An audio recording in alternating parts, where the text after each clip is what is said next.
تکبر اور گھمنڈ یہ اللہ کو پسند نہیں ہے میرے بھائی۔ دنیا میں جس نے تکبر کیا، جس نے گھمنڈ کیا، اس کا انجام بڑا بھیانک ہے۔ ابلیس نے تکبر کیا، اللہ کی بارگاہ سے دھتکارا گیا۔ قارون نے تکبر کیا، اس کے محل کو زمین میں دھسا دیا گیا۔ فرعون نے تکبر کیا، اس کو پانی میں ڈوبا کر کے مار دیا گیا۔ نمرود نے تکبر کیا، ایک معمولی مچھر نے اس کا کام ختم کر دیا۔ قوم عاد نے تکبر کیا، قوم سمود نے تکبر کیا، اللہ نے پٹک پٹک کر کے ان کو بے جان کر دیا۔ میرے بھائیوں، تکبر کا انجام بڑا ہی بھیانک ہوتا ہے، اور تکبر کرنے والا اور گھمنڈ کرنے والا اللہ کو پسند نہیں۔ اب یہاں ایک سوال پیدا ہوتا ہے، مولوی صاحب نے شیروانی پہنی ہے، سامنے ایک لنگی والا آ گیا، لنگی پہنے ہیں، بنیان پہنے ہیں، اور مولوی صاحب کے دل میں فیلنگ آئی کہ یار میں 10,000 روپے کا کپڑا پہنا ہوں، یہ 500 روپے کا کپڑا پہنا ہے۔ مولوی صاحب کے اندر ایک فیلنگ آئی، حاجی صاحب کے اندر ایک فیلنگ آئی کہ میں پیسے والا آدمی ہوں، میرا کپڑا اس کے کپڑے سے اچھا ہے۔ تو کیا اچھا کپڑا پہننا یہ حرام ہے؟ اگر ہم پیسے والے ہیں، دولت والے ہیں، تو کیا ہم مہنگا کپڑا نہیں پہن سکتے، اچھا کپڑا نہیں پہن سکتے؟ ایسا کوئی مسئلہ نہیں۔ آپ اگر پیسے والے ہیں، آپ اگر دولت والے ہیں، تو آپ اچھا کپڑا پہن سکتے ہیں، بلکہ پہننا چاہیے، پہننا چاہیے۔ پھٹا پرانا کپڑا پہننا یہ دینداری نہیں ہے۔ بہت سے لوگ اس کو سمجھتے ہیں پیسہ بہت ہے، دولت بہت ہے، لیکن ہمیشہ پھٹا پرانا کپڑا پہن کر کے بالکل عجیب و غریب شکل بنائے رہیں گے اور کہیں گے صاحب پیسہ تو ہے، مگر ہمارا اسلام یہ کہتا ہے کہ سمپل رہو۔ سمپل رہنا ایک الگ چیز ہے، اور اپنی دولت ہونے کے باوجود پھٹا پرانا میلا کچیلا کپڑا پہننا یہ الگ چیز ہے۔ اللہ کے نبی کے ایک صحابی آئے، اللہ کے نبی نے دیکھا کہ بڑی ان کے کپڑے بڑے میلے کچیلے ہیں۔ آپ نے کہا دولت ہے تمہارے پاس، پیسہ ہے تمہارے پاس؟ کہا اے اللہ کے نبی بہت دولت ہے، اتنی بکریاں ہیں میرے پاس، اتنے اونٹ ہیں میرے پاس، اتنے غلام ہیں میرے پاس، بہت دولت ہے، بہت پیسہ ہے۔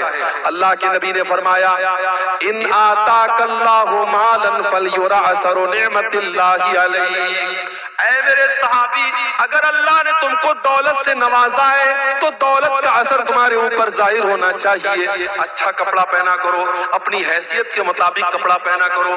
اچھا کپڑا پہننا برا نہیں ہے، ہاں اچھا کپڑا پہننے کے بعد جب گھر سے نکلو تو جو تم سے کمزور کپڑا پہنے ہوئے ہیں اس کو تم کبھی حقیر مت سمجھنا، یہ تکبر ہو جائے گا۔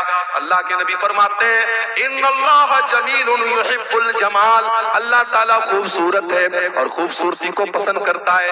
اچھا کپڑا پہننا یہ گناہ نہیں ہے، اچھا جوتا پہننا یہ گناہ نہیں ہے، بلکہ گناہ کیا ہے؟ الکبر بطر الحق وغمط الناس، تکبر یہ ہے، گھمنڈ یہ ہے انسان دوسروں کو حقیر سمجھے، دوسروں کو معمولی سمجھے اور اپنے آپ کو بڑا سمجھے، یہ تکبر ہے میرے پیارے ساتھیوں۔ اور میرے نبی نے اور اللہ نے تکبر سے منع کیا ہے۔ اللہ کے نبی نے تو یہاں تک فرمایا لا يدخل الجنت من كان في قلبه مثقال ذرة من الكبر، جس کے دل میں ذرہ برابر بھی تکبر ہوگا، گھمنڈ ہوگا، اہنکار ہوگا، وہ جنت میں نہیں جائے گا۔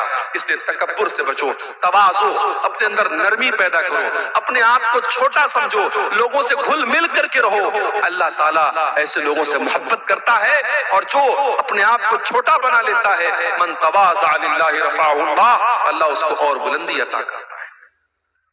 اسی طریقے سے میرے پیارے ساتھیوں، اللہ تعالیٰ ان لوگوں کو بھی پسند نہیں کرتا ہے جو بیہودہ باتیں اپنے منہ سے نکالتے ہیں، جو گندی باتیں اپنے منہ سے نکالتے ہیں۔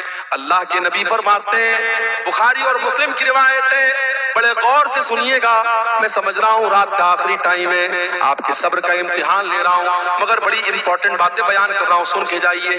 اللہ کے نبی فرماتے ہیں کہ ان اللہ لیبغض الفاحش البذیء، اللہ تعالیٰ ایسے لوگوں سے نفرت کرتا ہے، ایسے لوگوں کو پسند نہیں کرتا ہے جو فاحش ہوتے ہیں اور جو بذیء ہوتے ہیں۔ فاحش اور بذیء کس کو کہتے ہیں؟ جس کی زبان گندی ہوتی ہے، جو زبان سے گالی بکتا ہے، جو زبان سے بیہودہ باتیں کرتا ہے، اللہ ایسے لوگوں کو پسند نہیں کرتا ہے۔ میرے پیارے ساتھیوں، زبان کی حفاظت کرو، گالی گلوچ سے اپنے آپ کو بچاؤ۔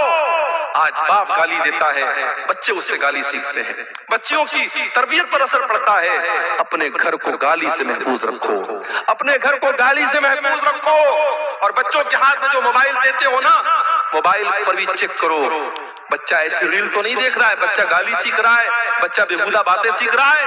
بچوں کی تربیت پر بھی بڑی توجہ دینے کی ضرورت ہے۔ آج ماں باپ نے بڑا سمپل طریقہ سمجھا ہے، بچے کے ہاتھ میں موبائل دے دیا، بچہ جو چاہے سو دیکھ رہا ہے۔ نہیں میرے بھائی، بچہ جو دیکھتا ہے اس سے سیکھتا ہے۔ 3 سال کا بچہ بھی اگر ویڈیو دیکھ رہا ہے تو سیکھ رہا ہے۔ آپ دیکھیے آپ کا بچہ کیا دیکھ رہا ہے، اگر آپ نے نہیں دیکھا انجام بڑا بھیانک ہوگا۔ عربی کا ایک شاعر کہتا ہے لیس الیتیم من انتہا ابواہ من ہم الحیات وخلفاہ ذلیلا، یتیم وہ نہیں ہے جس کے ماں باپ اسے دنیا میں چھوڑ کے چلے جائیں۔ ان الیتیم هو الذی تلقى له امن تخلت او ابا مشغولا، ارے یتیم تو وہ ہے، یتیم تو وہ ہے، انات تو وہ ہے، ماں تو اس کے پاس موجود ہے مگر ماں کے پاس اپنے بچے کی دیکھ بھال کے لیے ٹائم نہیں ہے، باپ تو اس کے گھر میں موجود ہے مگر باپ کے پاس اپنے بچوں کے لیے فرصت نہیں ہے۔ میں تو خود ایک مدرسے میں ٹیچر ہوں، کبھی کبھی ایسے بھی پیرنٹس آتے ہیں، ایسے بھی ماں باپ آتے ہیں، بچہ کون سی کلاس میں پڑھتا ہے باپ کو یہ بھی نہیں پتا، بچہ کون سی کلاس میں پڑھتا ہے ماں کو یہ بھی نہیں پتا۔ اتنے بے خبر مت بنو میرے بھائی، اتنا پیسہ کمانے کے پیچھے اندھے مت بنو کہ آپ کو یہ محسوس ہی نہ ہو کہ آپ کا بچہ کہاں جا رہا ہے۔ تو اللہ تبارک و تعالیٰ کو ایسے لوگ بھی پسند نہیں ہیں جو بیہودہ باتیں اور گندی باتیں منہ سے نکالتے ہیں۔ ایک اور حدیث سن لیجئے، اس کے بعد ہم سوالات کو دیکھیں گے۔ اللہ کے پیارے نبی فرماتے ہیں ابغض الناس عند اللہ ثلاثہ، 3 لوگ اللہ تعالیٰ کو بہت زیادہ ناپسند ہیں، 3 لوگوں سے اللہ تعالیٰ نفرت کرتا ہے۔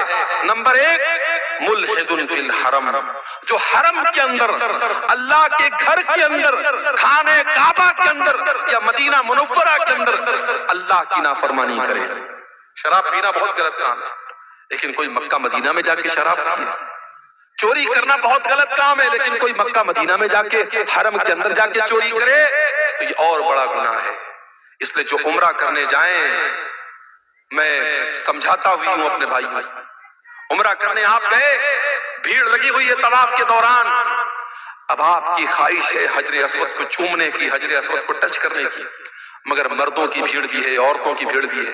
اب کچھ لوگ کیا کرتے ہیں، سب کو چیرتے ہوئے اور پھلانگتے ہوئے جا کر کے حجر اسود کو چوم لیتے ہیں۔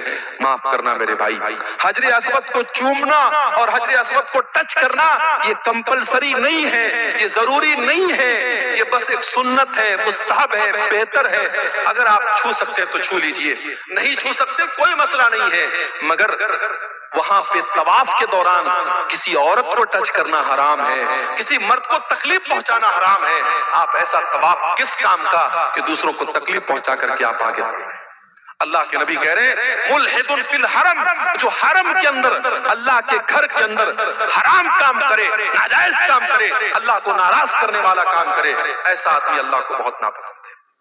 اور دوسرا انسان وَمُبْتَغٍ فِي الْإِسْلَامِ سُنَّةَ الْجَاهِلِيَّةِ، اسلام کے اندر جو دور جاہلیت کے طریقے کو فالو کرے، جس کو اسلام کا کلچر پسند نہیں ہے، اس کو دور جاہلیت کا کلچر پسند ہے۔ جب وہ اس کے گھر میں بچے جب صبح صبح اٹھتے ہیں تو گڈ مارننگ کہہ کر کے اٹھتے ہیں، ان کو السلام علیکم پسند نہیں آتا ہے، اس کو وہ کلچر پسند نہیں ہے جو اسلام کا کلچر ہے، جو اللہ کا کلچر ہے، اس کو غیروں کا کلچر پسند ہے۔ جو انسان اسلام کے اندر بدعت کرتا ہے، اسلام کے اندر نیا نیا کام نکالتا ہے، اسلام کے اندر دور جاہلیت کا طریقہ نکالتا ہے، اللہ کے نبی فرماتے ہیں اللہ تعالیٰ کو ایسا انسان بہت زیادہ ناپسند ہے۔ اسی طریقے سے ایک اور انسان اللہ کے نبی فرماتے ہیں اللہ تعالیٰ کو بہت ناپسند ہے، وَمُطَّلِبُ تَمَمْرِئٍ مُسْلِمٍ، کسی مسلمان کا خون بہانے والا، بے قصور انسان کا خون بہانے والا اور اس کے خون کا مطالبہ کرنے والا، ناجائز طریقے سے کسی مسلمان کا خون بہانے والا، وہ بھی اللہ تعالیٰ کو بہت زیادہ ناپسند ہے۔ تو یہ چند چیزیں ہیں میرے پیارے ساتھیوں جو اللہ تبارک و تعالیٰ کو بہت زیادہ ناپسند ہے، اور قرآن میں جن کا نام لے لے کر کے اللہ نے کہا کہ ہاں یہ چیزیں ہمیں ناپسند ہیں اور ہمیں اور آپ کو اس سے بچنا چاہیے۔ اب یہ کچھ سوالات آئے، ہم ان کو دیکھتے ہیں۔ یہ ایک سوال آیا ہے کہ کیا نماز کی حالت میں داہنے پیر کی جنبش سے نماز خراب ہو جاتی ہے؟